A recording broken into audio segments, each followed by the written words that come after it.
బానుడి బగబగలతో greater Hyderabad గొంతెండిపోయింది. అవును, భాగ్యనగరంలో ఎండలు ముదరకుండానే భూగర్భ జలాలు అడుగంటిపోతున్నాయి. ఫలితంగా కుళాయిల్లో చుక్క నీరు లేక వాటర్ ట్యాంకర్లు రాక నగర జనం దాహంతో అల్లాడుతున్నారు.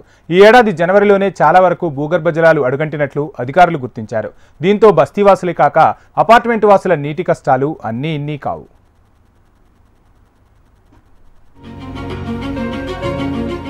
వేసవి కాలం అంటేనే నీటి కొరత సర్వసాధారణం. పల్లెటూర్లతో పోలిస్తే పట్టణాల్లో ఈ సమస్య ఇంకాస్త ఎక్కువే. హైదరాబాద్ మహానగరంలో ఇప్పటికే నీటి కష్టాలు మొదలయ్యాయి. గుక్కెడు తాగునీటి కోసం ప్రజలు ట్యాంకర్లపై ఆధారపడుతున్నారు. మరికొందరు వచ్చే అరకొర నీటిని పొదుపుగా వాడుతున్నారు. దీనంతటికీ కారణం ఎండలకు భూగర్భ జలాలు అడుగంటిపోవటమే. ఎండలు ఇంకా పెరగకముందే నీటి కష్టాలు ఎదురవటంతో జనం అల్లాడుతున్నారు. ప్రస్తుత నీటి కష్టాలు ఈ కాలనీ ఆ కాలనీ అంటూ తేడా లేదు. దాదాపు అన్ని ప్రాంతాల్లోనూ నీటి ట్యాంకర్లు దర్శనమిస్తున్నాయి. డిమాండ్ పెరగడంతో వాటర్ ట్యాంకర్లు కూడా టైంకు రావటం లేదు. బషీర్బాగ్లోని పూల్బాగ్ బస్తీలో నీటి కష్టాలు మరింత ఎక్కువ ఉన్నాయి. స్థానికంగా 12 అపార్ట్మెంట్లు ఉండగా ఒక్కో అపార్ట్మెంట్లో 16 కుటుంబాలు కాపురం ఉంటున్నాయి. మొత్తం 192 కుటుంబాలు ఇక్కడ నివసిస్తుండగా అన్ని కుటుంబాలకు కలిపి ఒకే ఒక్క బోర్ నీళ్లు ఆధారం. దీంతో ఆ బోరు నీళ్లు సరిపోక స్థానికులు కన్నీళ్లు పెట్టుకుంటున్నారు. నీళ్ల గురించి చాలా కోట్లాటలు అవుతున్నాయి. నీళ్ళు అయితే అస్సలు వస్తలేదు. ఎప్పుడు చూసినా సన్న నీళ్లు మషిన్లు పెట్టి గుంజినా కానీ నీళ్ళు వస్తలేదు. మా కార్పొరేటర్ సార్కి అడిగినాము, ఇక 4 నల్లలు వేపిస్తని చెప్పారు.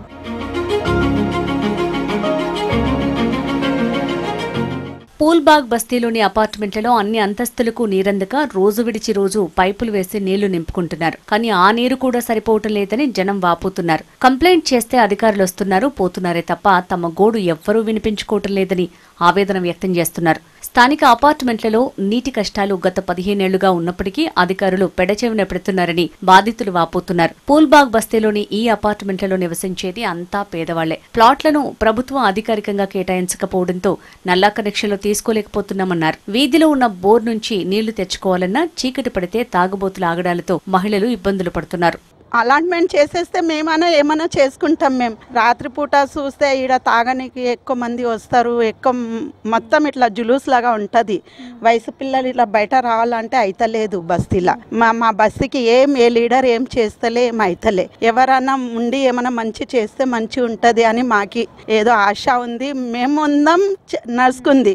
ఇప్పుడు మా పిల్లలు అవుతుంది, మా పిల్లలు ఉండాలంటే సిగ్గుపడుతుంది బస్తీలా. కానీ మా దగ్గర అంతగానం ఆస్తి కూడా లేదు, బయట పోయి ఉండొచ్చు అని. ఏముంది, ఈడనే ఉండాలి. మాకు ఏ లీడర్ ఏం సాయం చేస్తలే.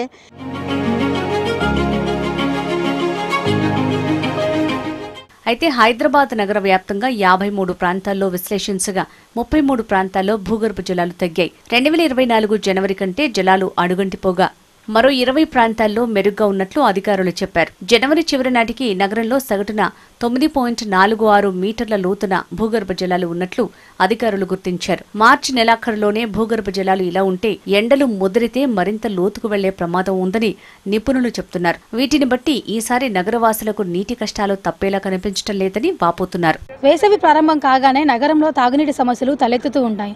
అందులోనూ బషీర్బాగ్, పూల్బాగ్లో చూసుకున్నట్లయితే ఇక్కడ 15 ఏళ్ల క్రితం నిర్మించిన అపార్ట్మెంట్లలో సరైన వసతులు లేక ఇటు నీటి సమస్యలు కూడా ఉండడంతో ఇక్కడి ప్రజలు అల్లాడిపోతున్నారు.